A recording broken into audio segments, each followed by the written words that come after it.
No Brasil, os 35 anos da Constituição suscitam debates sobre o Estado de Direito, o ativismo judicial e a intervenção excessiva do Judiciário. Questões como o papel das instituições e o desequilíbrio entre os poderes são pontos centrais. O país enfrenta desafios relacionados à possível hipertrofia dos poderes e os riscos que isso representa para a democracia. Vamos lá aos participantes, então, deste painel. Olá, eu sou Marília, repórter digital do canal Saiu no Diário Oficial Notícias. Se inscreva e ative o sino para receber notícias diárias sobre os principais acontecimentos da política brasileira, como, por exemplo, decretos presidenciais, decisões do STJ e STF e muito mais. Está gostando do conteúdo? Curta esse vídeo e fique conosco até o final. Marco Aurélio Mello, advogado, membro do Ministério Público do Trabalho, ministro do Tribunal Superior do Trabalho, ministro do Supremo Tribunal Federal, ministro do TSE e hoje advogado e presidente do Instituto Uniceub de Cidadania.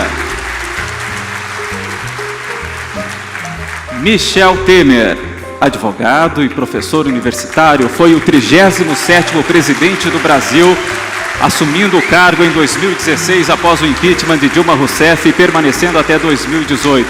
Anteriormente, foi vice-presidente do Brasil de 2011 a 2016. Rogério Marinho, senador e líder da oposição, economista e professor. Foi ministro de Desenvolvimento Regional, tendo sido responsável pela aprovação da modernização da legislação do saneamento básico. Sejam todos bem-vindos e, para iniciar, a gente convida ao palco a mediadora desse painel. O mediador desse painel, o ex-presidente do IEE, por favor, Ricardo Gomes, suba ao palco.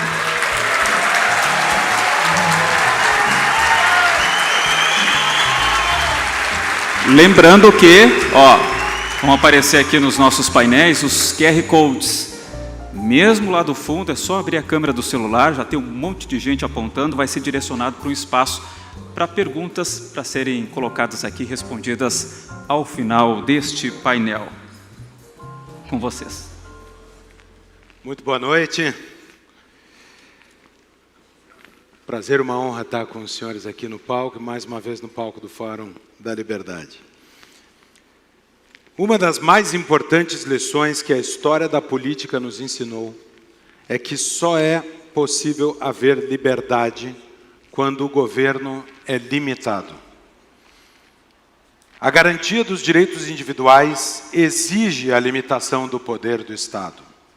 E duas das mais importantes ferramentas da limitação deste poder ao longo da história moderna são a separação de poderes e a submissão do poder à lei.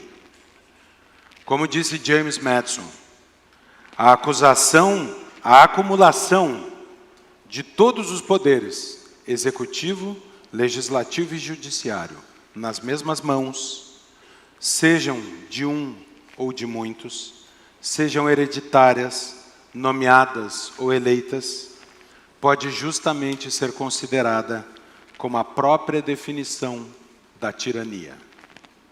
Sobre a importância da lei, John Locke escreveu que o objetivo da lei não é abolir ou restringir, mas preservar e ampliar a liberdade.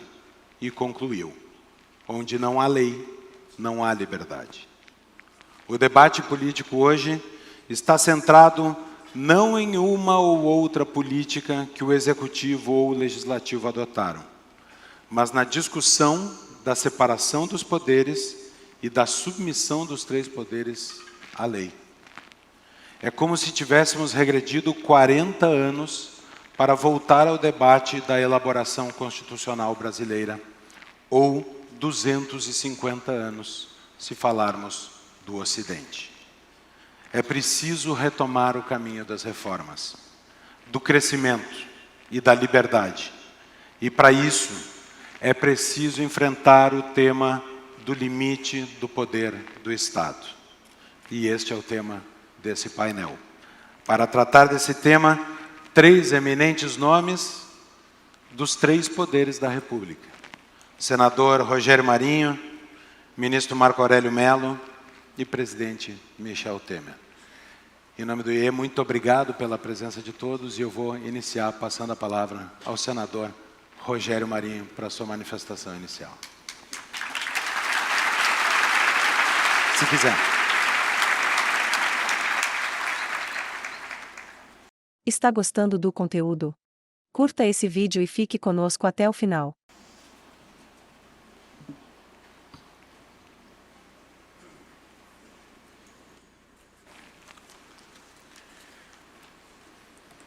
Bem, boa noite a todos. Eu quero começar aqui agradecendo muito o convite, que muito me honrou aqui de Fernanda e toda a sua equipe. Em nome dela, agradecer a todos aqueles que organizaram esse evento. Dizer que estou extremamente honrado de compartilhar esse painel aqui com o nosso prefeito, com o nosso presidente Temer, com o ministro Marco Aurélio. E hoje pela manhã, assim que cheguei aqui, fui a um almoço e assistimos lá uma palestra do Mansueto, né, que hoje está no BTG, mas eu diria, uma das boas surpresas, uma das boas dádivas da administração pública, que deixou um legado extraordinário aí à frente dos cargos que exerceu, né, na República, inicialmente, inclusive, como secretário do Tesouro, indicado pelo eminente presidente Michel Temer. E quando o presidente Bolsonaro se elege, o mantém como secretário do Tesouro, até que ele vai para o BTG. E o que ele falou hoje me deu uma percepção da necessidade, em função até do grupo que aqui está presente, de falarmos um pouco a respeito desse nosso passado recente, para contextualizar aqui o tema que nós estamos abordando. Me permitam aqui, hoje à tarde eu fiquei um pouquinho ocupado. Eu não sei para onde eu aponto essa arma aqui. Onde é que vai? Para onde é? Bom, eu pedi aqui a assessoria aqui para dizer onde é que eu aponto. Pronto, chegou. Não, voltou. Pronto. Olha, eu quero lembrar vocês que em 2002 nós tivemos um evento aqui no início do século XXI que marcou profundamente o nosso país, que foi a eleição do PT para presidir o país. Nós estamos em 2024 e até 2026 nós vamos ter 18 anos aproximadamente, 18 anos de governo do PT, 18 anos do século XXI, né? E nós temos nesses 26 anos uma presença maciça desse pessoal à frente do país. Em 2016 nós tivemos uma oportunidade, que foi a chegada do presidente Temer ao poder. E entre 2016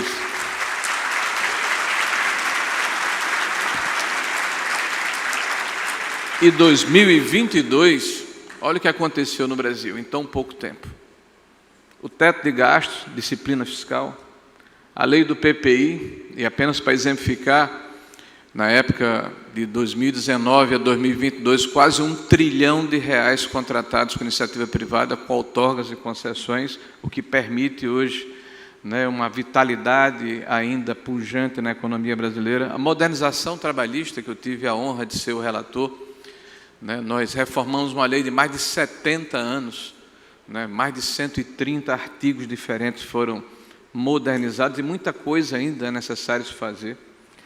A desalavancagem do BNDES, que começa no governo também do presidente Temer e é consolidada na época do presidente Bolsonaro, onde você aloca o crédito à disposição da sociedade, dos empreendedores, sem eleger os campeões nacionais, que é uma tônica desses governos estatistas do PT, e que isso está sendo revertido. Já há, inclusive, no Congresso Nacional, projeto para voltar o subsídio do BNDES, né? Então, nós estamos aí tentando segurar esse atraso, né, que está acontecendo. A questão da reforma da Previdência, que se inicia no governo do presidente Temer, e nós tivemos a oportunidade de liderar dentro do Congresso Nacional como secretário da Previdência e do Trabalho do governo do presidente Bolsonaro, que nos proporcionou quase 800 bilhões de reais de economia nos 10 anos, a partir de 2019.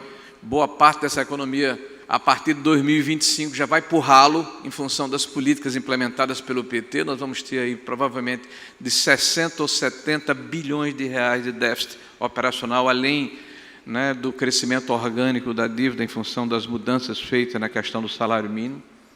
A lei da liberdade econômica, eu me encontrei no almoço aqui com Paulo Ebel, quero mandar um abraço ao Paulo Ebel, né, que conduziu junto com Paulo Guedes essa importante legislação, né, para modernizar a nossa economia. O marco do saneamento, que também tive a oportunidade de, como ministro do Desenvolvimento Regional, liderar o processo de negociação com o Congresso Nacional. Aproveito aqui para saudar o deputado Marcel Van Harter, né, que sempre esteve do nosso lado lá na Câmara Federal, que é aqui do Rio Grande do Sul, né, e uma figura extraordinária que faz diferença no Congresso. Parabéns ao Rio Grande do Sul por mandar um representante tão qualificado como você, Marcel. A entrada do Brasil no OCDE, um sonho que o Brasil acalentou, porque as práticas e as políticas, o regramento da OCDE sinalizam justamente nessa questão, tanto da liberdade econômica, mas principalmente das boas práticas da governança e do compliance, que depois de estarmos na boca de entrarmos, o governo retrocede e abre mão de entrarmos na OCDE, o governo atual, né? A questão da autonomia do Banco Central, né, tão importante para preservar a nossa política monetária contra as oscilações da vontade política populista e irresponsável dos governos anteriores. Vamos lembrar aqui do Tobini, né, de triste memória, que desarrumou a economia nacional, e os vários marcos regulatórios, como o marco da ferrovia, lei da cabotagem, a capitalização da Eletrobras, e lembrar que todos os organismos internacionais que definem qual é o grau de investimento, ou qual é a capacidade que o país tem de receber investimentos externos, né? Todas essas notas de crédito que melhoraram no ano passado para cá foram em função dessas mudanças acontecidas nesse intervalo de 6 anos. E não por coincidência, são essas mudanças que estão sob ataque do atual governo. Então, eu queria dizer aqui ao meu amigo Mansueto, que fez uma excepcional palestra na hora do almoço, e muito otimista em relação ao Brasil, que o Brasil está dando certo sim, apesar do PT. O Brasil está conseguindo avançar, apesar desse governo retrógrado, bizantino, que joga contra a economia brasileira. Porque basta vocês verem aqui rapidamente aqui, né, o que é que acontece com o que dá certo no Brasil, sobre ataque permanente, Felipe, desse governo que parece que não se contenta com o que já fez nos últimos 16 anos, né? Quer continuar fazendo e reduzindo o país a uma situação que, infelizmente, não é das mais agradáveis, né? Mas nós estamos lá no parlamento para tentar resistir, né? Quero saudar aqui também o senador Mourão, que estava aqui quando eu cheguei, né? Quero um abraço aqui ao senador Mourão, né, que é o nosso companheiro do Senado e tem nos ajudado muito também nesse trabalho na oposição. Eu vou começar aqui, feito esse resgate histórico, contar aqui sobre 2 questões de curtíssimo prazo que aconteceram aqui no ano passado: o arcabouço fiscal e a reforma tributária, saudadas como marcos no sentido de restabelecer ou estabelecer um mínimo, né, de sanidade do ponto de vista fiscal e do ponto de vista de avanço na questão das reformas. Nós votamos contra, né? Nós que fizemos as reformas tão importantes no Brasil, votamos contra. Por que votamos contra o arcabouço? Porque quando você substitui o teto de gastos por esse piso, ele, na verdade, não estabeleceu nenhum regramento. E o governo, esse ano, não colocou também fósseis, ou seja, se o governo não cumprir o arcabouço, que já é bastante frouxo, ele não vai ter nenhuma penalidade pelo descumprimento do seu regramento fiscal. E vejam, já partiu de um patamar que parece que os economistas estão desconhecendo. Vocês estão lembrados do que aconteceu em 22, no final do ano? Se aprovou uma PEC em que se aumentou a receita, as despesas do país, sem contrapartida de receita e sem se anular despesas, em mais de 200 bilhões de reais. Esse foi o ponto de partida. Então, a partir de um rombo estabelecido de 2%, 200 bilhões de reais, na dívida pública brasileira, ou seja, você colocou por terra todo o esforço feito em 4 anos de trabalho, com apenas uma penada, você ainda estabeleceu um arcabouço fiscal frouxo, que não vai conseguir deter a curva do endividamento público do país. Isso é um fato.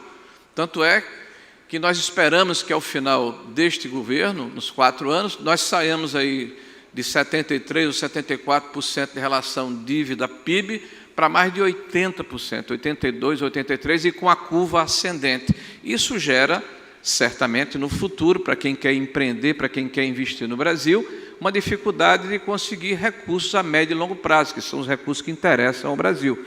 E, ao mesmo tempo, esse arcabouço ele enfraquece a lei de responsabilidade fiscal, que foi um legado ainda do presidente Fernando Henrique Cardoso. Então, por isso, nós fizemos emendas, tentamos melhorar o arcabouço, não conseguimos, nos colocamos contra. E a reforma tributária, uma enorme oportunidade que o Brasil perdeu, porque o governo não participou da discussão e da elaboração da reforma tributária. Ela foi feita pelo Legislativo, e as empresas e os empreendimentos e os segmentos econômicos que foram excepcionalizados, ou seja, receberam isenções dentro desse processo de negociação na Câmara e no Senado Federal, obrigaram os setores remanescentes da economia a terem, segundo o próprio ministro Haddad, um IVA de 29%, o que o nosso IFE, que é o Instituto Financeiro Independente lá do Senado da República, acredita que é mais de 30%.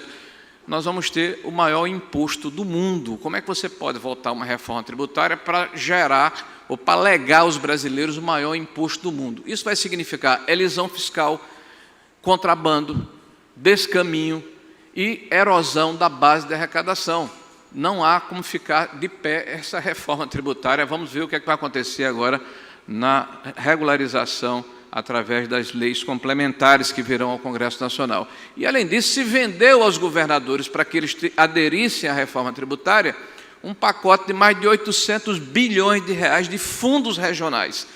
Quem se lembra aí da Lei Candir, é a repetição da Lei Candir. Ou você está gerando um passivo judicial, porque o governo nunca pagou a Lei Candir, sempre fez negociações a posteriores, ou gera um passivo judiciário, ou gera um rombo do ponto de vista fiscal que vai impactar mais ainda no endividamento do nosso país. Por isso, infelizmente, lamentando muito, trabalhamos, propusemos a modernização, propusemos modificações, mas o governo federal não participou do processo de elaboração e nós não poderíamos votar num projeto de reforma tributária que pode ter sido bom para alguns setores, mas no conjunto, no cômputo geral, vai ter muita dificuldade de ser implementada. Limites do poder do Estado. Me desculpe a contextualização, eminente presidente, mas apenas para colocar algumas questões mais recentes para esse público aqui tão seleto. Aí vem o que nós já ouvimos aqui. Eu quero primeiro fazer minhas as palavras de Fernanda. Por favor, Fernanda, me sinto representado por você, pelo que você falou aqui, né? E também pelo nosso detentor aqui do prêmio aqui de liberdade de expressão. Às vezes, Fernando, a gente tem vontade de falar coisas e fica premido pela circunstância. Então, a gente fala de uma forma mais educada. Eu admiro muito a forma como você se expressa e vou me referir novamente aqui à juventude de Van Harten, que ele já está com cabelos brancos, ele é meio louro, né? Mas ele, assim, na sua impetuosidade, ele consegue talvez deixar mais claro o que a gente quer dizer, e na nossa moderação a gente diz de uma forma diferente. Mas a gente converge para o mesmo lugar, né? O que é que nos inspira, o que nos anima, o que nos deixa irrequietos, né? É que nós estamos vivendo num país em que claramente é uma disfuncionalidade dos poderes. Há uma hipertrofia, que é o nome utilizado cientificamente, ou seja, um poder está se insurgindo, está se imiscuindo na prerrogativa de um outro poder.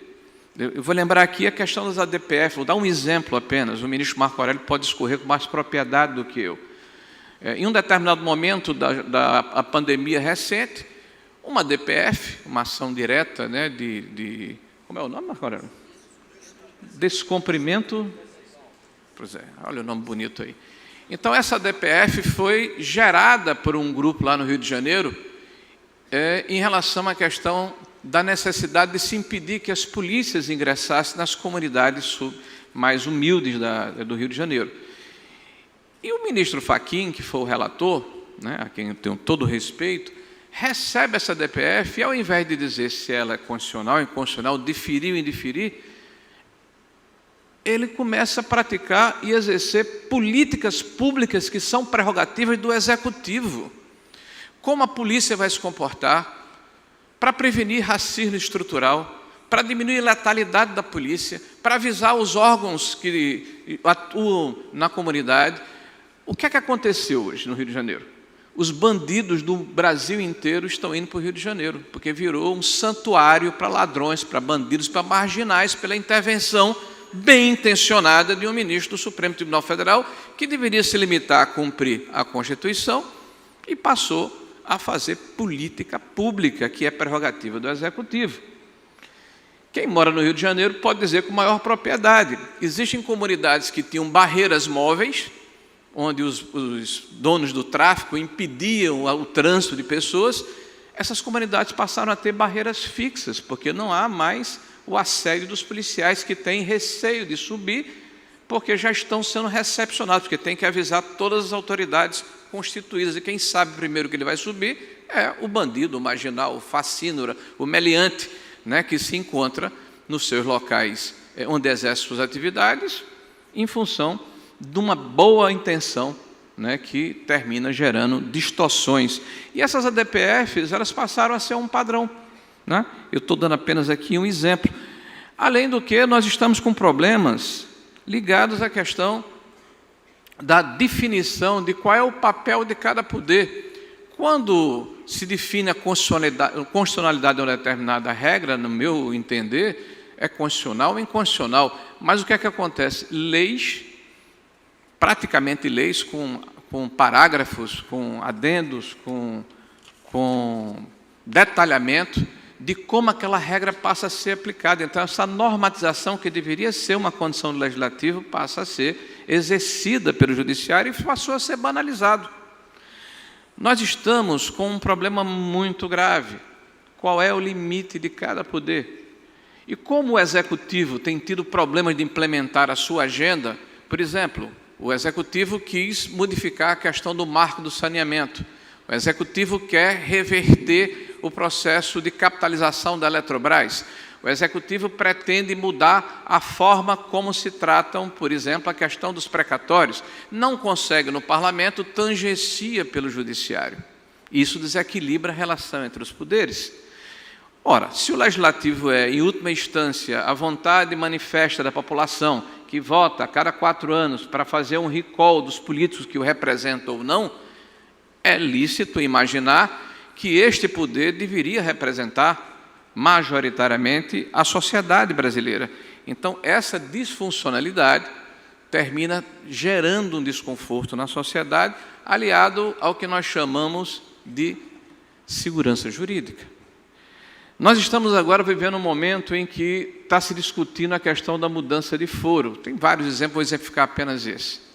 Há 6 anos atrás apenas, foi prolatado um acórdão dentro do Supremo Tribunal Federal, acho que o ministro Marco Aurélio ainda estava lá, onde se definiu que o foro ela só deveria servir para os detentores do mandato no exercício da função. Então, na hora em que eles saíssem da função, qualquer ilícito, crime ou problema que ele tivesse ocasionado, seria colocado na instância subsequente, na primeira instância, como é de se imaginar. O que é que nós estamos vendo aí? Nós estamos vendo um inquérito que já dura 5 anos. 5 anos de um inquérito, que é o tal do inquérito fake news. E esse inquérito gerou centenas de outros inquéritos, e não termina nunca. E esse inquérito gerou outros inquéritos e gerou uma espécie de padrão. E agora nós temos o inquérito de 8 de janeiro, e essa operação recente. E pessoas estão sendo condenadas por um processo que, na minha opinião, claramente é uma baderna, por descontrole, inclusive, ou falta de condição de quem deveria reprimir, condenando pessoas de 17, 14, 15 anos de detenção porque depredaram. E para justificar que essas pessoas que estão sendo julgadas pelo STF, que não têm foro, se coloca que existe uma conexão com, eventualmente, pessoas que podem estar implicadas, que são detentores de mandatos. Eu não sei quem ainda. Certamente, quando em algum momento vai saber quem é. E o presidente Bolsonaro, que não tem mais foro? Por que ele está sendo julgado pelo STF? Bom, nós agora vamos mudar a forma como o STF entende que o foro é executado, e me parece claramente, me desculpe, casuísmo, essa é a palavra. Porque você está mudando uma jurisprudência em função de uma pessoa, de um cidadão, de uma circunstância, de uma conveniência. E isso gera instabilidade, insegurança jurídica, gera preocupação, porque se nós não temos, para nos proteger, o guarda-chuva comum que é a Constituição, como é que nós vamos nos comportar na sociedade? Nós ouvimos aqui alguns depoimentos, que eu não vou repeti-los, mas que mostram claramente o desconforto que nós temos com esse tipo de situação. O princípio do juízo natural, a duração razoável de um processo, a imparcialidade judicial. Nós assistimos uma entrevista do presidente do inquérito dizendo que ele era a vítima do inquérito, que ele iria ser pendurado em praça pública e morto. Como é que esse cidadão que é vítima pode ter isenção para proferir uma sentença? A violação de direitos fundamentais do contraditório e ampla defesa. Quantos advogados reclamam que não têm sequer acesso aos autos? Não conhecem o que é que está acontecendo? A indiferença ao titular constitucional da ação. O Ministério Público pediu várias vezes o arquivamento dessas ações. Afronta a inviolabilidade do mandato. O artigo 53 da Constituição é olimpicamente ignorado. E os inquéritos sigilosos. Aí me permitam ler, eu presenteei aqui, antes de começar a nossa fala, pedindo aqui anuência e vênia, estou concluindo aqui a nossa presidente, um livro autobiográfico de um parente meu muito próximo, que me referenciou na vida pública, que é de João Marinho. Em 1968, para aqueles que não foram apresentados esse fato, nós vivíamos um momento de exceção na nossa história. Em 1968 foi decretado o artigo institucional número 5, onde os detentores do poder naquela ocasião quiseram caçar um deputado pela sua palavra, pelo seu pensamento no púlpito. Meu avô, na época, era o presidente da Comissão de Constituição e Justiça. E ele disse, eu me disponho a fazer o debate, eu me disponho a contraditá-lo, eu me disponho a discutir com ele, mas caçar porque ele falou uma coisa que, eventualmente, pode magoar o detentor do poder, não. Bom, resultado, isso foi bater no plenário e o governo, na época, foi derrotado. 2 dias depois, foi fechado o Congresso Nacional, decretado às 5, e mais de 100 parlamentares tiveram seus mandatos cassados. E meu avô fez um discurso que dizia o seguinte, quando ele justificou o voto dele contra a cassação: o que está em jogo nesse lance é saber se poderemos praticar, pediria até a atenção do nosso ilustre homenageado, veja como a história ela é recorrente. O que está em jogo nesse lance é saber se poderemos praticar a Constituição adotando métodos totalitários da sufocação à liberdade, da palavra frouxamente. Ou se defenderemos essa liberdade mesmo quando a palavra é injustamente usada, confiando em que ela possa ser contestada, não pela brutalidade do silêncio forçado, mas pelo contrário, pela ampla discussão. Eu acho que isso nunca foi tão atual. Quando nós vemos um esforço do judiciário, através da sua alta estatura, de parte da própria imprensa, que defende o cerceamento da liberdade, do establishment total, dizendo, olha, nós não podemos permitir que as pessoas se expressem contra determinados dogmas que foram colocados pelos detentores do poder. Eu acho que a liberdade está em jogo, e o nome desse fórum é o Fórum da Liberdade, e a gente tem a obrigação de dizer, pelo menos, que nós estamos incomodados e resistir. Então, viva a liberdade, viva o povo brasileiro e viva a democracia.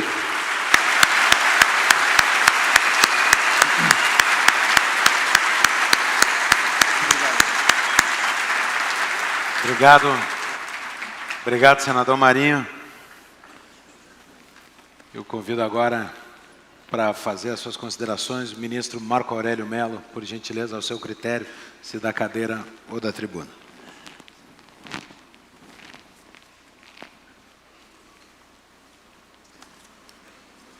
Boa noite a todos. O auditório me faz acreditar. na vinda de um Brasil melhor. E para que isto ocorra, é importantíssimo que cada qual faça a sua parte.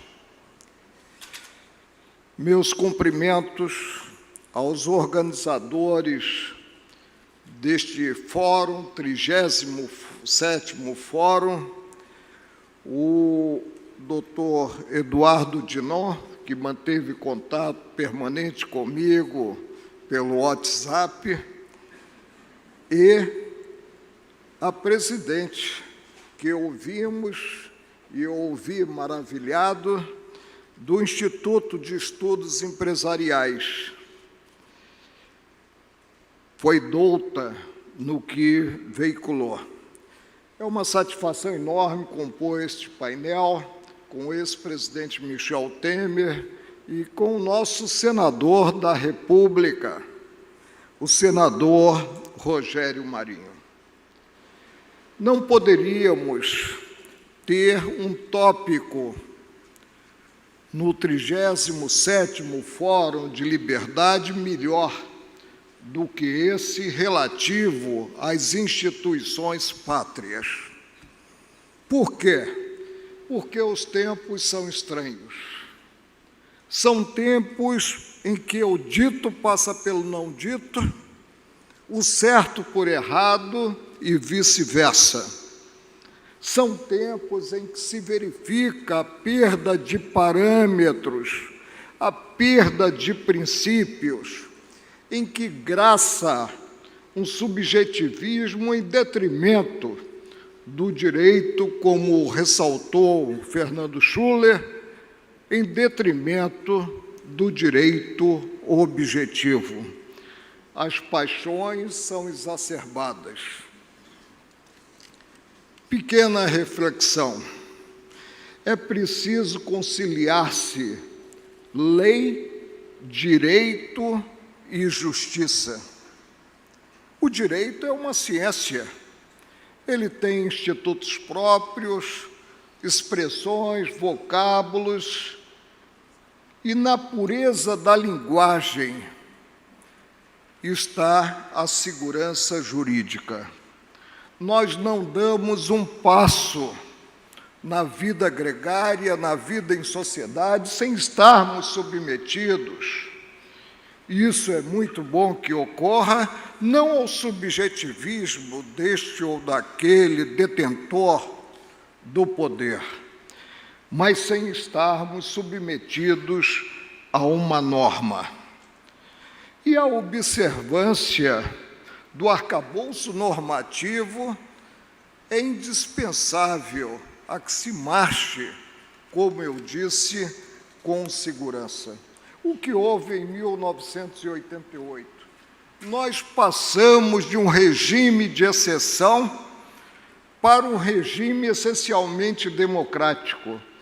E lembro das palavras do presidente Ulisses Guimarães na Câmara, quando disse que a Constituição de 88 era uma Constituição cidadã. E aí nós temos a lei das leis do país, a Constituição Federal, que a todos, indistintamente, submete.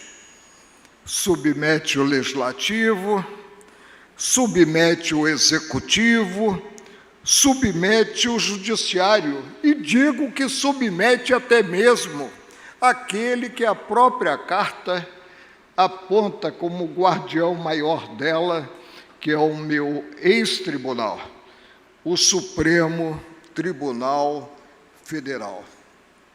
Na Constituição, nós temos normas materialmente constitucionais que revelam a estrutura do Estado e que, portanto, deviam estar nela Constituição. Mas temos normas também que somente são constitucionais sob o ângulo formal.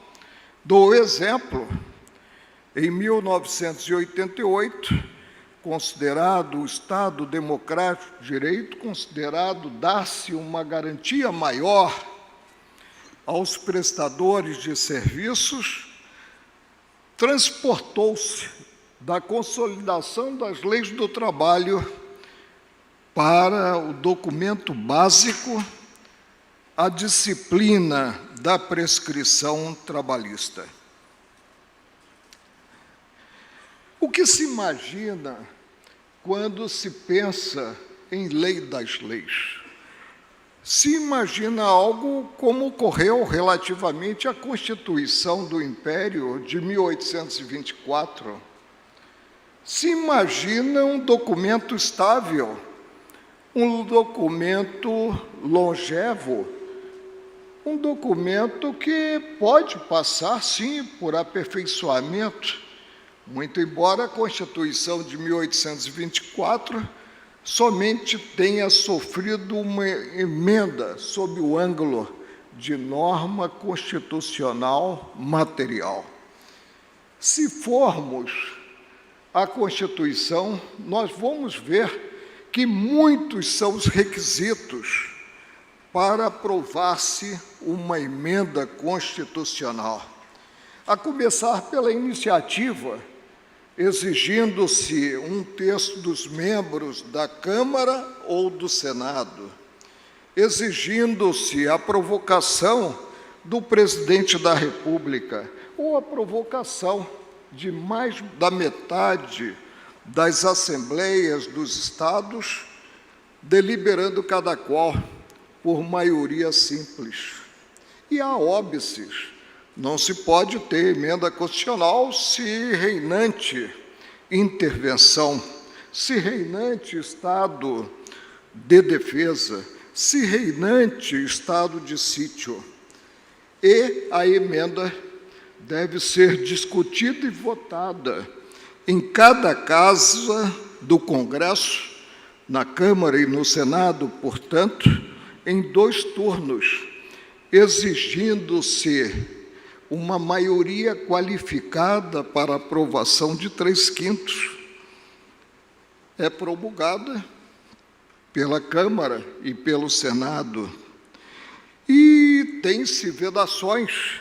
Não é possível a emenda constitucional para modificar a forma federativa de Estado, para afastar-se do cenário jurídico o voto direto, secreto, universal, periódico, para afastar-se algo muito importante de pensar-se nos dias atuais, a separação dos poderes, para afastar-se direitos e garantias individuais.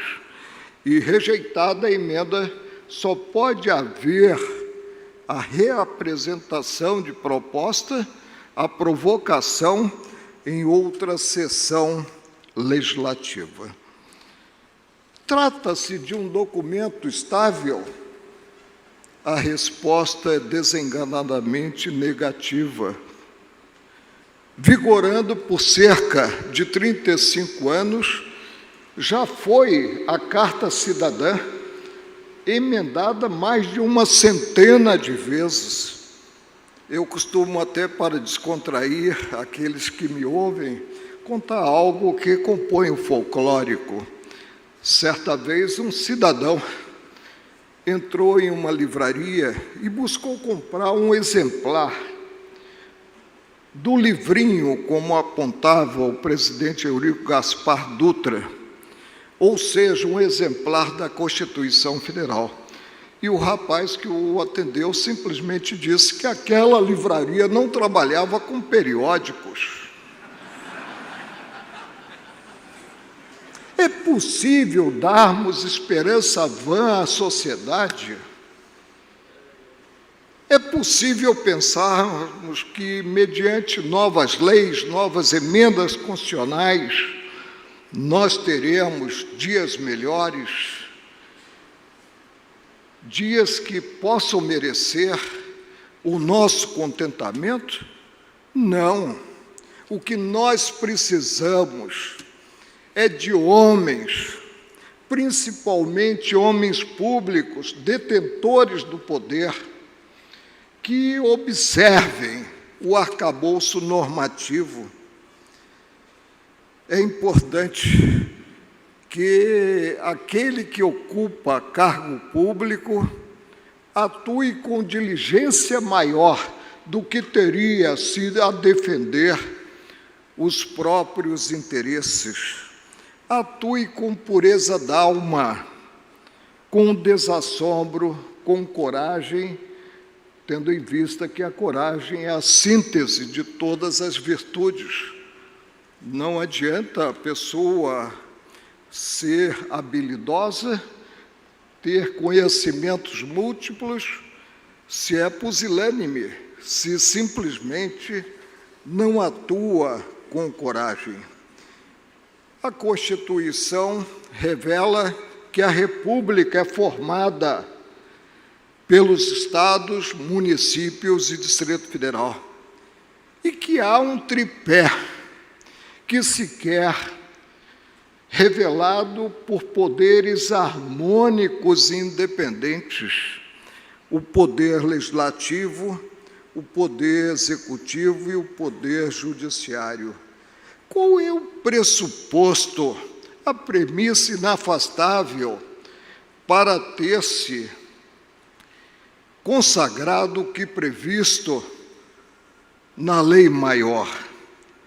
Que cada poder, e de bem intencionados o Brasil está cheio, cada poder atue em sua área. O legislativo, evidentemente, normatiza.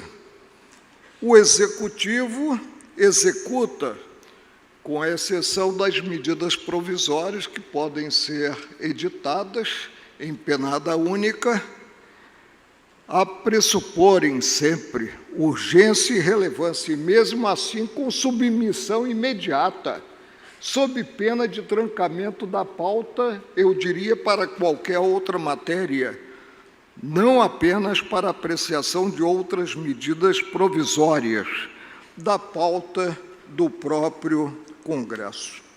O Judiciário é responsável, como a última trincheira da cidadania, é responsável pelo restabelecimento da paz social momentaneamente abalada, e discrepa do Estado democrático de direito, gerando círculo vicioso. Eu costumava dizer na bancada, quando ainda tinha a capa sobre os ombros, que quando o Supremo avançava, lançava um verdadeiro bumerangue que poderia vir à testa.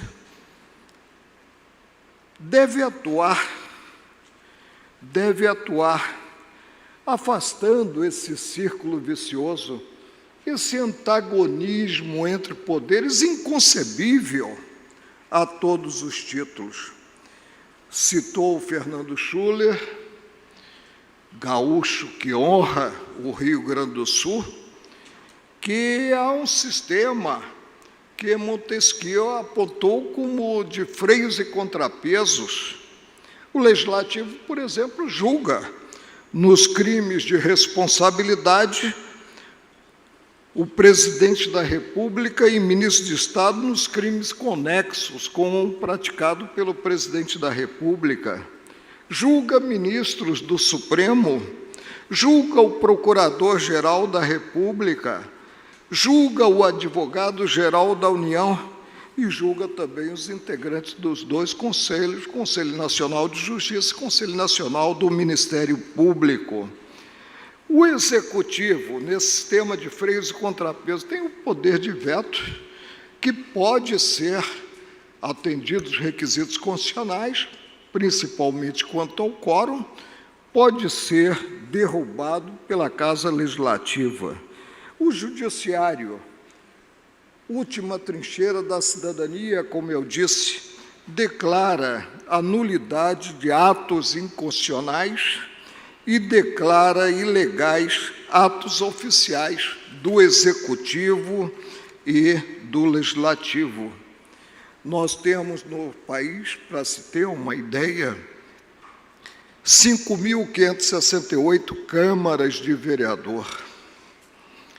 Nós temos no país 26 assembleias legislativas e mais a Câmara Distrital. no Distrito Federal. Temos a Câmara Federal, a Câmara dos Deputados e temos o Senado Federal.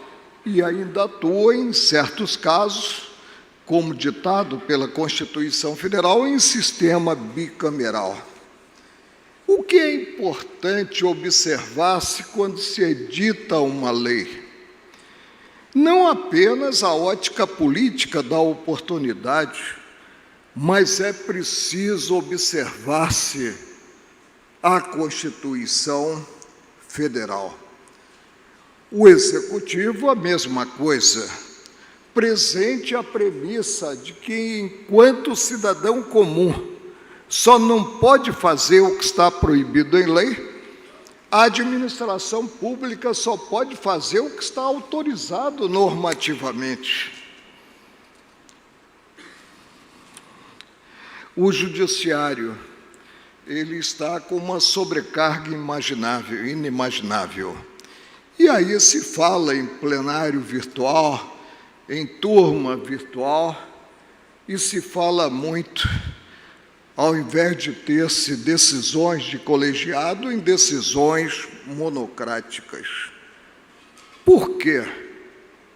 Porque o brasileiro só acredita praticamente na solução proclamada pelo Estado julgador. Tem o judiciário uma missão sublime, que é a missão de substituir a vontade das partes, que ao invés de sentarem à mesa, simplesmente apaixonadas sentaram na mesa e não chegaram à almejada composição. O poder do juiz, portanto, é um poder inigualável. O Supremo. Acima do Supremo não se tem um órgão a que recorrer.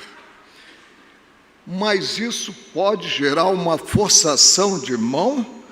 A resposta é negativa. Isso só gera uma responsabilidade maior, percebendo a envergadura das cadeiras ou da cadeira daqueles que lá estão a integrá-lo. Eu sou uma pessoa complexa quanto à possibilidade de ter-se o elastecimento da competência do Supremo. É de direito estrito. É o que está na Constituição Federal e nada mais.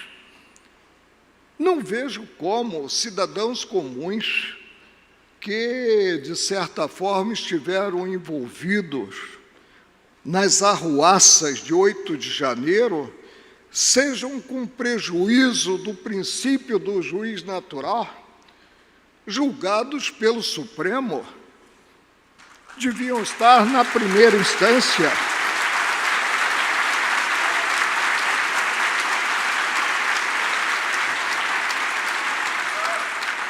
Deviam estar na pedreira da magistratura, que é a primeira instância, e com o direito constitucional ao recurso para o tribunal competente, para o direito ao recurso de revisão. Há um prejuízo maior e aprendemos em nossos lares que o exemplo deve vir de cima. A postura do Supremo deve ser uma postura a nortear os demais órgãos do Judiciário. Agora mesmo estão julgando, estava no plenário virtual, eu só acredito em plenário olho no olho, na discussão, só acredito no plenário presencial, físico, uma arguição de descumprimento de preceito fundamental, 1089, que visa o que poderia ser alcançado, e a DPF tem o caráter de subsidiariedade, podia ser alcançado mediante ação popular. E aí se discute se é possível o cônjuge companheiro, parente direto e colateral até o 2º grau do chefe do Poder Executivo, integrante do Parlamento, ascender à mesa diretora da própria Casa Legislativa. É algo que fica no ar. Houve o voto da relatora, a ministra Carmen Lúcia, admitindo a ação, mas julgando improcedente a declaração de impossibilidade. Há de haver o autogoverno da Casa Legislativa e pediu destaque, não é o destaque da escola de samba, é o destaque do deslocamento do plenário virtual para o físico, o ministro Flávio Dino. Brasil sonhado depende sobremaneira de o Estado voltar os olhos às atividades essenciais: educação, segurança e saúde. Depende sobremaneira do respeito à ordem jurídica constitucional. Volto à tecla inicial: paga-se um preço por se viver em uma democracia, é módico. O respeito irrestrito ao que o Fernando Schuller apontou como direito objetivo, direito aprovado pela Casa Legislativa. É um preço módico que precisamos pagar.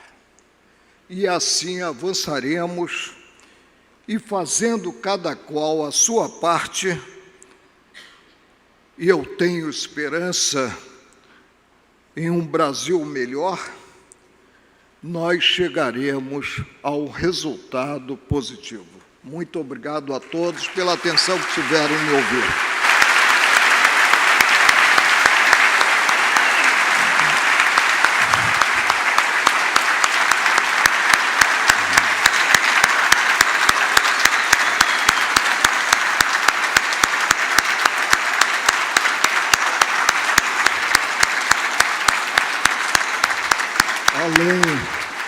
Além de estar em um estado que tem história, o Rio Grande do Sul, e quem fala é um carioca, eu estou, acima de tudo, em uma tribuna livre.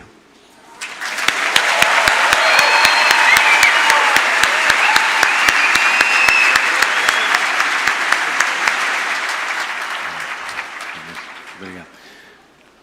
Muito obrigado, ministro Marco Aurélio Mello. E com honra eu passo a palavra ao ex-presidente da República, doutor, professor de Direito Constitucional, Michel Temer.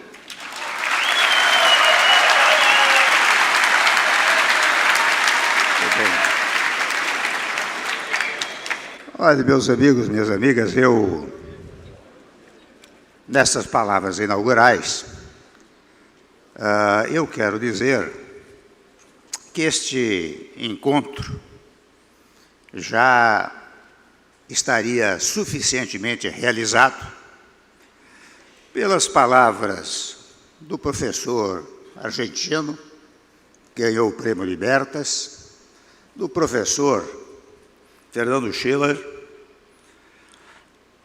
das falas do senador Rogério Marinho e do ministro Marco Aurélio, especialmente, se me permitem, pela elegantíssima fala e profunda fala da doutora Fernanda. Realmente,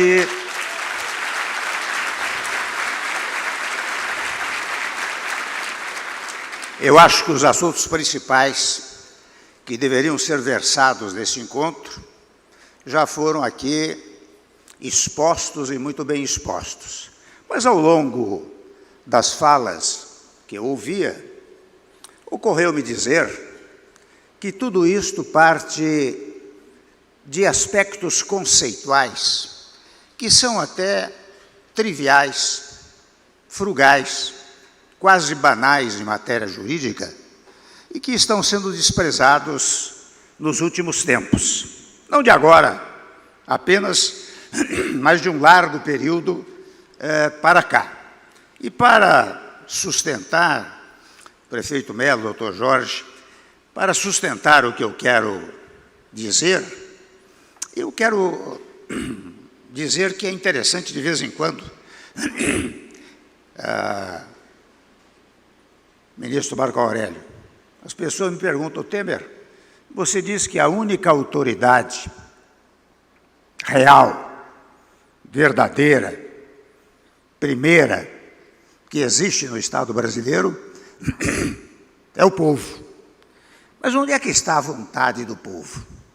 Eu digo, a vontade do povo está no texto constitucional, que é a lei magna do país, que assim se denomina apenas porque vem do verbo constituir e nada mais do que isso. E como é que o povo se manifestou nesta Constituinte que culminou com a reconstituição do Estado brasileiro em 5 de outubro de 1988. Evidentemente, não era possível reunir em praça pública 170, 180 milhões de brasileiros ou, eventualmente, estrangeiros que pudessem dizer de que maneira queriam reconstituir o Estado. Então disseram, e aqui vai uma extraordinária obviedade, disseram, nós vamos eleger representantes que em nosso nome vão expressar a nossa vontade num texto magno do país, na Constituição brasileira. A mim mesmo, foi meu primeiro mandato, me disseram, Temer, vai lá e representa a minha vontade. Não é sem razão que no preâmbulo da Constituição está escrito, nós, os representantes do povo brasileiro, em seu nome, editamos a seguinte Constituição. Portanto, interessante o preâmbulo, as pessoas dão pouca importância, mas o preâmbulo é a síntese da vontade política do povo quando mandou os representantes para formatarem o novo Estado brasileiro. E é interessante que, e também volta ao preâmbulo, portanto o preâmbulo é o recado político, como a ideia da paz, da harmonia entre brasileiros e entre instituições, foi uma determinação do texto constitucional, portanto do povo brasileiro que se expressou por meio daquele texto. Eu fui presidente da República e ocupei outros tantos cargos no cenário político administrativo do país. Mas eu era a chamada autoridade constituída. E por que constituída? Secundária. E por que secundária? Devendo obedecer à vontade primeira, à vontade primária, que é a vontade do povo, que, volto a dizer, está expressada no texto constitucional. Eu digo isso, meus senhores e minhas senhoras, que muitas e muitas vezes as pessoas chegam aos cargos e imaginam que lá chegaram como levados por uma centelha divina. E não chegaram, chegaram pela vontade do povo. Portanto, devem obediência àquela vontade primeira do povo. Toda vez que há uma desobediência ao texto constitucional, o que há não é uma mera inconstitucionalidade, é uma agressão à vontade do povo, que se expressou daquela maneira, deputado Hatten. Foi dessa maneira que o povo quis reconstituir o Estado brasileiro. E até disse, olha aqui, e me permita essas palavras singelas, simplificadoras, né? Muitas e muitas vezes nas minhas aulas eu tento simplificar os conceitos, né? Fiz isso no passado, faço mais modestamente agora. O povo também disse, olha aqui, nós não vamos poder nos reunir, como se fazia na Grécia Antiga, para editar o ato geral, que é a lei, para executar o disposto no ato geral e para eventualmente jurisdicionar, portanto julgar. Então nós vamos criar órgãos, não é? Estou dizendo obviedades, porque isso está na Constituição atual, mas vem lá de Montesquieu, quando Montesquieu pregou a teoria de que o poder não era do soberano, mas era do povo, e que o povo deveria exercitá-lo por meio de órgãos distintos, um que legisla, um que executa, outro que julga. Mas foi assim que se fez na Constituição de 1988, e o povo disse expressamente, olha aqui, os poderes são independentes, e independência significa que cada poder terá orçamento próprio, competência própria, administração própria, mas harmonizarão a sua atividade, porque, na verdade, a repartição de competências era uma mera repartição didático-administrativa. Não existe uma tripartição de poderes, existe uma tripartição do poder, porque o poder é um só, é o poder do povo. Está dito na Constituição que todo poder emana do povo e em seu nome exercido. Portanto, quando se organizam estes órgãos do poder, o povo diz, como vocês vão falar em meu nome, vocês hão de falar pela minha vontade.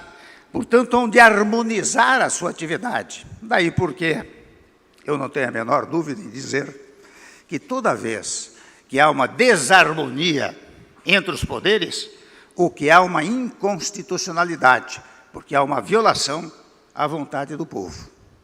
Mas é interessante também notar o seguinte, nós vivemos num clima de extrema litigância entre brasileiros e entre instituições, não apenas, Rogério Marinho, entre os órgãos do poder, mas até entre corporações. Lamento dizê-lo, cada corporação no Brasil quer mais e mais para si, para isolar-se do poder e, portanto, não cumprir uma regra determinante do texto constitucional, que é a hierarquia funcional. Nós temos isso no nosso sistema constitucional.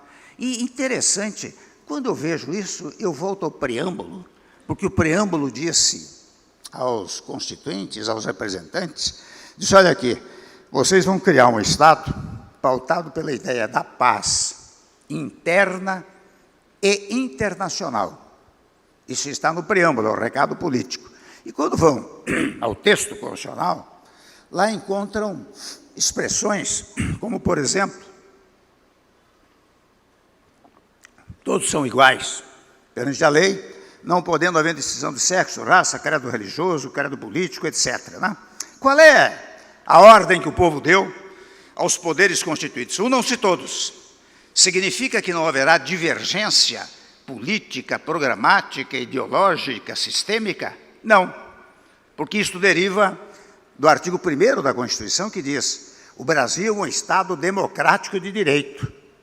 E, aliás, interessante, nós queríamos sair tanto do autoritarismo, que nós usamos esta expressão, Estado democrático de direito, quando nós sabemos que na ciência política, Estado de direito e Estado democrático têm mais ou menos a mesma significação, mas ansiávamos tanto pelo retorno à democracia que enfatizamos, é um Estado democrático de direito. Ora bem, a democracia, ela impõe a existência da divergência, da contrariedade, da contestação.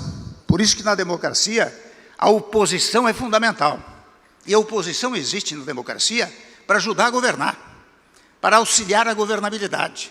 Como é que ela auxilia a governabilidade?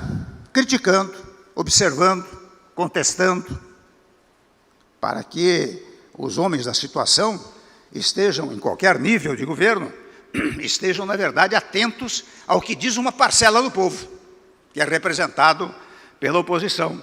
Na Inglaterra, vocês têm o chamado Gabinete das Sombras, né? Que é um gabinete que se constitui ao lado do próprio gabinete oficial para acompanhar os atos de governo. Mas eu pergunto, e vejam como os desajustamentos conceituais são gravíssimos. Nós temos oposição no Brasil, eu digo oposição nas várias épocas e nas várias esferas de governo, União, Estados e municípios.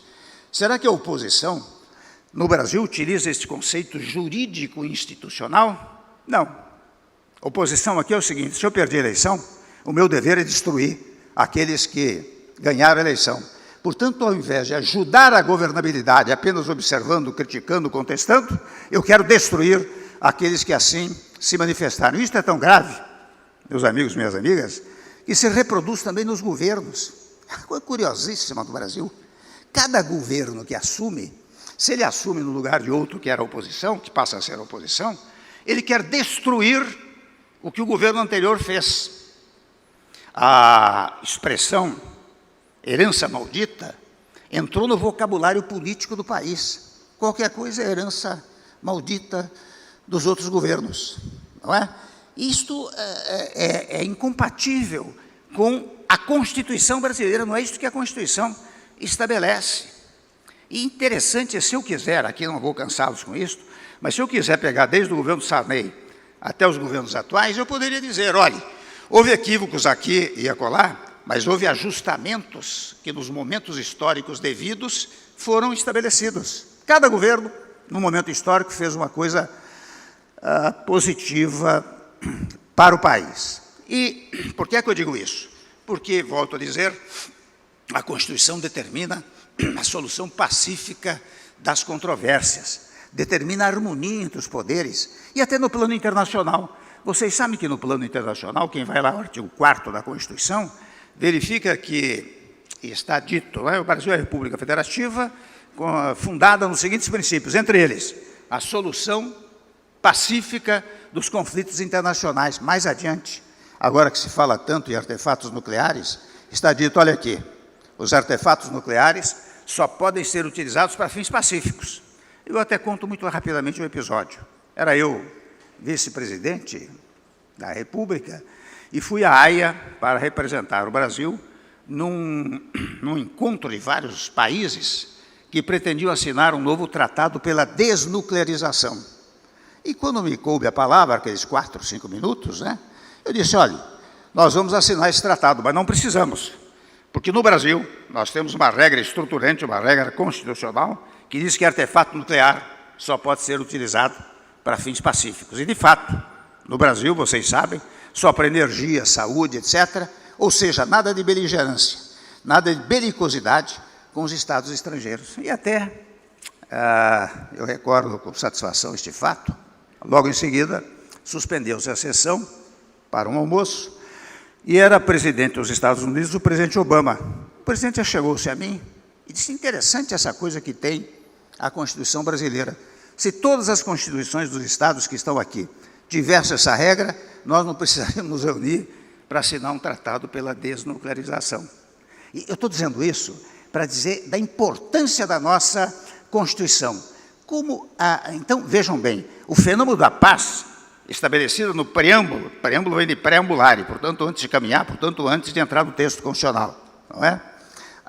Ela se espalha pelo texto constitucional. E nós temos uma Constituição, eu estou aqui fazendo a sua defesa, mais ou menos longeva. A essa altura são 35 anos. Se vocês pegarem o histórico constitucional, vocês verificam que aqui no Brasil, a cada 20, 25 anos, às vezes a cada 4, 5 anos, quer-se uma nova Constituinte, ou seja, quer-se um novo Estado brasileiro.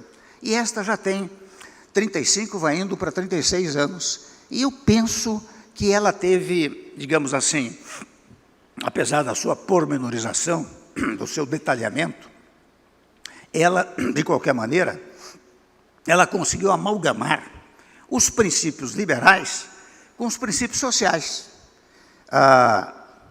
Liberdade de iniciativa, direito à propriedade, os direitos individuais catalogados no artigo 5º da Constituição Federal, que tem 79 incisos, que não são exaustivos, são exemplificativos, porque o parágrafo diz, olha aqui, este elenco não impede o desfrute de outros derivados da interpretação constitucional e de tratados internacionais de que o Brasil faça parte.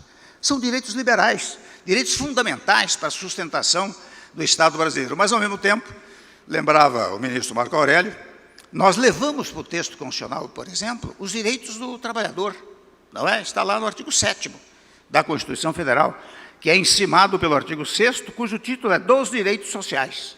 E quando diz saúde, segurança, educação, são direitos de todos os brasileiros e devem ser patrocinados pelo Estado. São direitos sociais. Este amálgama, essa mistura dos direitos sociais com os direitos liberais é que permitem a longevidade do nosso texto constitucional. Agora, é claro que eu poderia dizer interessante, mas será que tudo isso está sendo obedecido no país? Será que tudo isso está sendo levado em conta?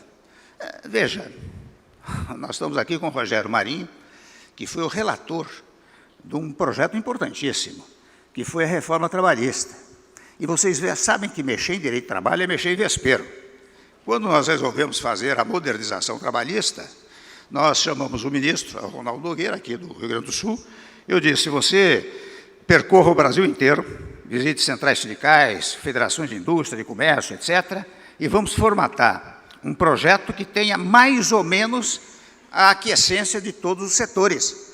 Porque você precisa, na verdade, unir, e este é outro defeito do Brasil, mas você precisa unir as forças produtivas do país, que são os empregados e empregadores, numa voz única. Aqui não, aqui nós temos a mania de jogar, sob o foco eleitoral, o empregado contra o empregador contra o empregado. Quando, na verdade, são duas forças fundamentais. Há pouco tempo eu fazia o prefácio de um livro do Deng Xiaoping, da vida do Deng Xiaoping, de um americano. Ele assumiu a China em 1979. Na primeira reunião da junta governativa, ele disse, nós precisamos dar dinheiro para as empresas chinesas, porque elas geram emprego. Evidentemente, alguém levantou a mão e disse, mas isso é capitalismo. Ele disse, não importa, aqui será socialismo chinês. E vejam o que aconteceu com a China de 1980 até os dias atuais, não é? Quer dizer, é a ideia da conjugação de esforços do empregado com o empregador. E nós temos a mania, reitero, de jogar uns contra outros aqui no Brasil. Como, digamos assim, o conceito de esquerda e direita, alguém falou nisso aqui, aquele que foi o Schiller, ou foi o nosso professor argentino, a meu modo de ver, são conceitos inteiramente superados. Depois que caiu o Muro de Berlim, esses conceitos não existem mais. O que interessa ao povo é saber como é que ele consegue viver bem, sobreviver bem, não é? E eu digo sempre, vá a um sujeito que está passando fome e pergunte se ele é direita, esquerda ou centro, ele diz, eu quero um pão. Vá a um desempregado e pergunte, você é direita, esquerda? Eu quero emprego. Vá ao empresário e pergunte se direita, esquerda, eu quero financiamento. Não é? Eu quero menos juros, menos tributos. Não é? É isto que resolve o assunto. E quem tiver mais curiosidade, leia um pequeno livro do, oh meu Deus, esquerda, direita, esquerda, agora me fugiu o nome, mas depois eu mando o nome. Ele diz, há certos momentos que a chamada direita ocupa teses da esquerda, e em outros momentos a esquerda ocupa teses da direita. Então, o que vale para as pessoas é saber como o país vai vindo, como a sua casa está sendo administrada, como a sua família está vivendo, como ele próprio está sobrevivendo. É isto que interessa ao povo. E, finalmente, eu não quero me alongar muito no tempo, mas eu tomo a liberdade de dizer 3 coisinhas. Uma primeira delas, falando da reforma trabalhista, e vocês vejam como todo governo que chega, e a primeira expressão, lembrava aqui o Rogério Marinho, foi o governo chegar e dizer, olha aqui, nós vamos revogar a reforma trabalhista do Temer, porque ela tirou direitos de todos os trabalhadores. Eu fiz até um artigo dizendo, olha aqui, se vocês quiserem tirar direito dos trabalhadores, revoguem a reforma trabalhista. Porque nós demos, olha, Rogério, direito trabalhista para o trabalho remoto, para o trabalho temporário, trabalho intermitente, a terceirização, não é verdade? Muito bem, nós estamos, meus amigos, minhas amigas, há 1 ano e 3 meses do governo. Eu pergunto, qual foi o artigo, o inciso, o parágrafo da reforma trabalhista modificado? Nenhum, percebe? Pegue a reforma do ensino médio. Tanto se falou da reforma do ensino médio, graças a Deus, quando se pretendeu mudá-la agora, nomearam o Mendonça Filho, que tinha sido ministro do nosso governo e que promoveu conosco a reforma do ensino médio, não é? Especialmente incentivando a ideia do ensino profissionalizante, que é fundamental para o país. Qual foi a modificação que está se esboçando no horizonte? É aumentar um pouco a carga horária de matemática e português. A reforma do ensino médio intacta. Mesmo, Rogério, o teto de gastos públicos, que se denominou de arcabouço fiscal. O que é o teto? O que era o teto do nosso governo? O teto era, você só faz um novo orçamento baseado na inflação do ano anterior. Só isso é que você pode acrescentar. Hoje, o teto é a inflação do ano anterior, mais 0,6 a 2,6 da receita líquida. Se vai dar certo numericamente ou não, é outro problema, mas é um teto. Não é? Portanto, tudo estabelecido desta maneira. Vejam que o Brasil tem um mau hábito de desmoralizar o passado, não é? De desmoralizar. E essas coisas são tão frugais, tão triviais, né? Que eu, às vezes, me pejo de manifestá-la. Há pouco tempo, falando no exterior, e eu insisto muito nessa tese da pacificação, alguém me disse, mas o Temer, vem cá, você não está sendo um pouco ingênuo com essa radicalização que se opera no país, e não só no Brasil, em várias outras partes do mundo? Eu disse, olha, eu vou responder com 2 exemplos. Gandhi e Mandela, pacifistas, lembrados permanentemente e aplaudidos. Hitler e Stalin, lembrados o tempo todo e detestados. De modo que vale a pena a pacificação. Ora bem, a nossa Constituição, ela pauta-se pela ideia da pacificação, da interação das pessoas, da interação dos poderes. E quando essa desarmonia, que tantas vezes foi apontada aqui e aplaudida por todos, nós dizemos, nós não estamos no melhor caminho, temos que modificá-lo.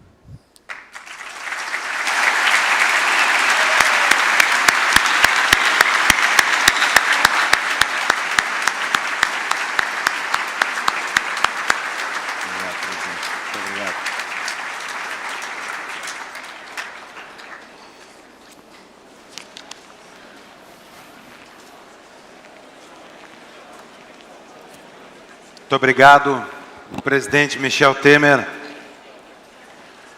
Eu quero começar fazendo algumas perguntas, provocações, e, embora eu vá fazê-las de forma direcionada, por favor, sintam-se à vontade também para interferir e agregar nas respostas específicas.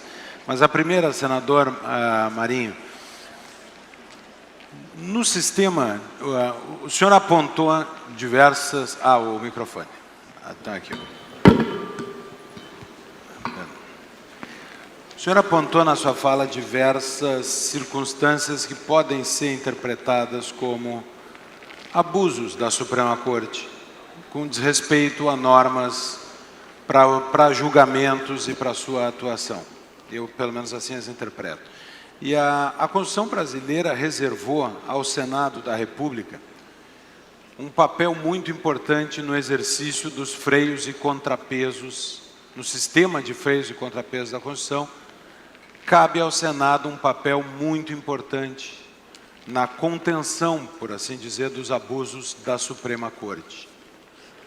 Se bem entendi o que o senhor apontou, e concordo com toda a lista que o senhor fez, caberia, é a minha pergunta, ao Senado da República assumir de forma mais ativa esse papel de contrapesar essa hipertrofia do Supremo Tribunal Federal? E se sim, o senhor vê o Senado fazendo isso? Há coragem, há espaço e há força para o Senado da República cumprir esse papel que a Constituição, que o povo lhe deu? Bom, Ricardo, eu acho que essa pergunta é a pergunta que nos é feita praticamente todos os dias.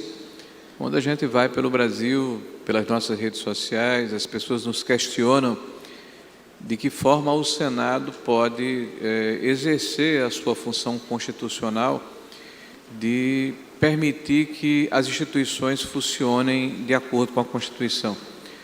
De fato, essa é uma atribuição precípua do Senado da República, dentro da condição congressual, bicameral.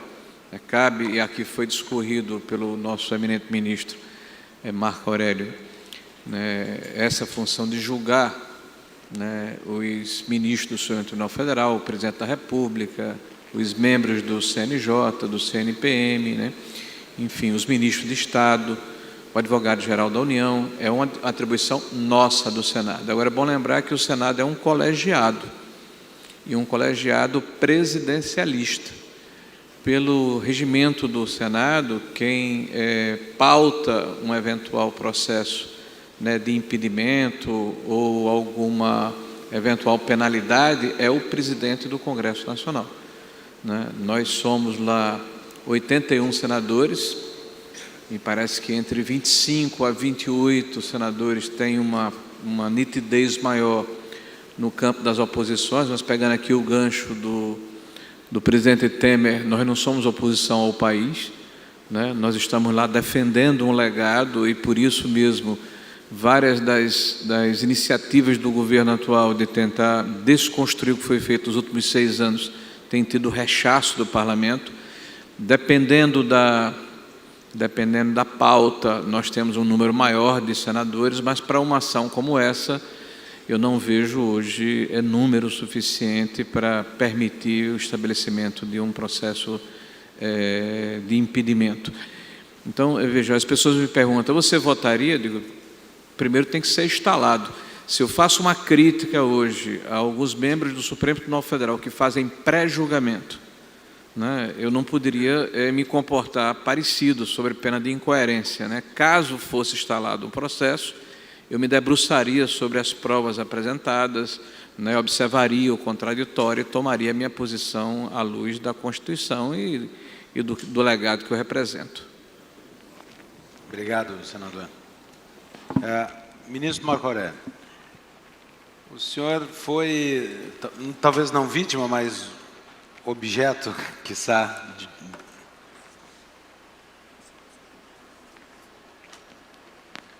daquilo que eu chamo, e chamarei eu, de censura durante o processo eleitoral, quando um vídeo seu dizendo que Lula da Silva não fora absolvido nem inocentado, apenas os processos tinham sido anulados, o TSE proibiu a veiculação dessa fala durante o processo eleitoral. Eu poderia citar também, não vou citar pessoalmente, mas um ministro que disse em um determinado momento que, abre aspas, nós vencemos o bolsonarismo, fecha aspas. O que não parece uma atitude de isenção e distanciamento do processo político que caberia num tribunal eleitoral na Suprema Corte. A minha pergunta é, há uma contaminação exacerbada na Suprema Corte e no Tribunal Superior Eleitoral, e o tema da liberdade de expressão no ano eleitoral, quando parece que deve ser mais importante ainda do que em dias ordinários, há problemas nessa liberdade de expressão no Brasil e há uma verdadeira independência do Tribunal Superior Eleitoral. Já vi entrevistas suas dizendo do peso que tem a presidência do Tribunal Superior Eleitoral sobre os demais membros. Há uma independência nesse momento? Há a prudência e o distanciamento necessário para conduzir com harmonia o processo eleitoral deste ano e dos próximos? É difícil. Vamos ver. É difícil realmente pretender-se controlar as redes sociais, em que as informações ganham uma velocidade e um espaço indefinidos. Não vejo com bons olhos uma disciplina maior pelo Tribunal Superior Eleitoral. Tem o Tribunal Superior Eleitoral poder normativo? Não, não tem. A Justiça do Trabalho tem, nos dissídios coletivos. Pelo Código Eleitoral e pela própria estrutura do Estado, cumpre ao Tribunal Superior Eleitoral regulamentar preceitos já vigentes, já aprovados pelo Congresso Nacional. Agora, não sei, eu costumo dizer que fiquei com saudade da velha guarda, e cito um grande homem público do Rio Grande do Sul que encontrei no Supremo, da velha guarda de 1990, refiro-me ao Dr. Paulo Brossard. E o mais importante para mim é que se tenha humildade para receber as críticas e se tenha a humildade para evoluir. Nietzsche dizia que só os mortos não evoluem. E reconhecer possíveis erros de procedimento e erros de julgamentos ocorridos. Agora, tudo passa, não é agradável perceber o descompasso existente hoje entre legislativo e judiciário, tudo passa pela compenetração daqueles que ocupam as cadeiras no Tribunal Superior Eleitoral e também no Supremo. Vamos fazer a nossa parte, vamos continuar com as críticas construtivas e almejando com esperança dias melhores em termos de entendimento. Obrigado, ministro. Presidente Temer, o senhor mencionou o gabinete sombra, né, e eu vou mencionar uma outra instituição da organização política britânica, que é o Conselho Privado da Rainha, do qual ela se socorre quando quer ouvir conselhos. As repúblicas desenvolveram ou adaptaram os conselhos, o Conselho da República, o Conselho de Estado, mas em ao menos um momento importante da República, eu me refiro ao 7 de setembro do ano retrasado, não foi a um conselho, mas a uma pessoa que o então presidente da República recorreu, ao que consta, que foi ao senhor, como uma fonte de conciliação. Um papel que o senhor já fez no Brasil, quando assumiu a presidência da República, no momento de ruptura da paz institucional. O senhor tem sido, portanto, uma salvaguarda de pacificação e de harmonização dos poderes. E a minha pergunta é, o senhor vê os poderes no Brasil hoje, como comanda a Constituição, independentes e harmônicos entre si? Qual é a sua percepção quanto ao grau de harmonia e independência dos poderes hoje? Bom, isso não é uma pergunta, é um elogio, né? Isso é um elogio. Mas eu quero dizer o seguinte, que é interessante, eu sempre tive, eu digo com frequência, que a Constituição resolve todos os problemas, né? Se me permite até, é interessante, eu vou tomar a liberdade de dizer uma coisa aqui, referentemente à liberdade de imprensa. Vocês sabem que não existe na Constituição uma dicção referentemente à liberdade de imprensa? Tem a de liberdade de informação. Então, a liberdade de informação não é em favor do empresário da imprensa, é em favor do povo. Ela é fruto da democracia, não é? Sendo assim, você veja que a liberdade de imprensa é conteúdo de um continente chamado liberdade de informação. E a liberdade de informação, por sua vez, está num continente chamado o povo tem direito a saber tudo. Por isso que toda e qualquer censura é inadequada.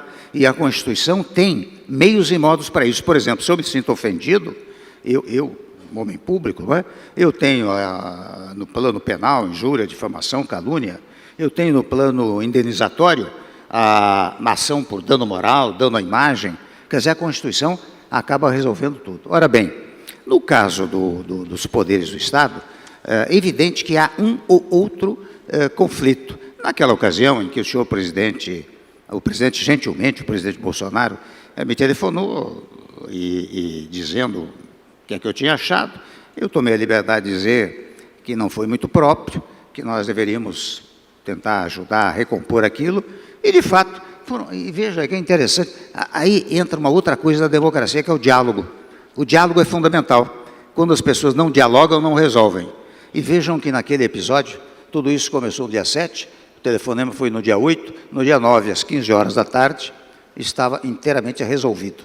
As pessoas que litigaram, seja pela palavra do presidente, seja pelo suposto ofendido, conversaram pelo telefone, dialogaram, portanto, e resolveram, não houve crise no país. Como não houve crise neste 25 de janeiro, né? 25 de fevereiro, né? Que aparentemente as pessoas esperavam que ia acontecer uma coisa desesperadora, pois houve diálogos, eu fui testemunha desses diálogos, e esses diálogos resolveram a questão.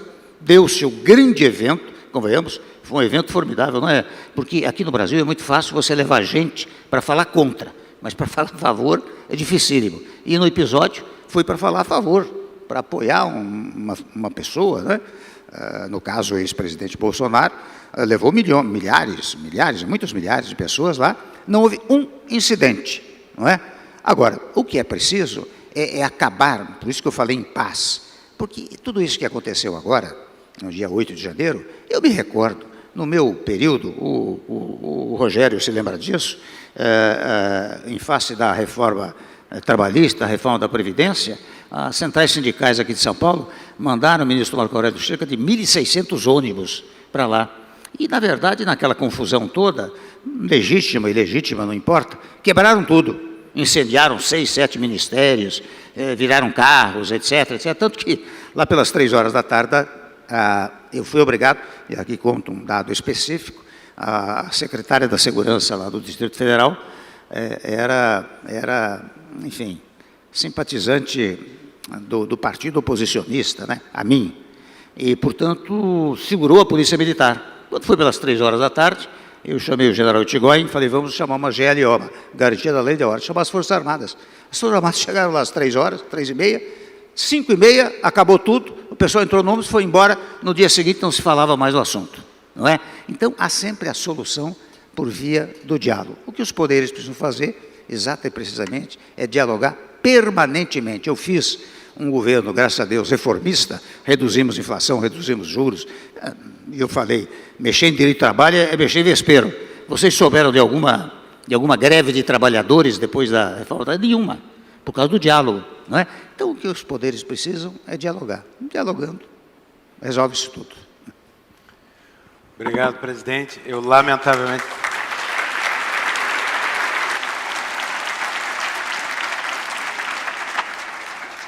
A presidente Fernanda me faz sinal de que, lamentavelmente, nós temos que concluir. Eu teria ainda algumas perguntas e algumas da plateia para fazer, mas eu quero terminar agradecendo muito a presença dos senhores, as suas palavras, e principalmente essa plateia recorde do Fórum da Liberdade, que nos dá esperança de ver que o Brasil que os senhores apontam é possível. Muito obrigado, senhor.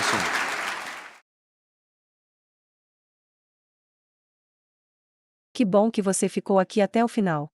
Nossos vídeos vão ao ar de segunda a sexta às 19 horas. Compartilhe esse vídeo para que mais pessoas saibam o que está acontecendo em nosso país. Vejo você no próximo vídeo.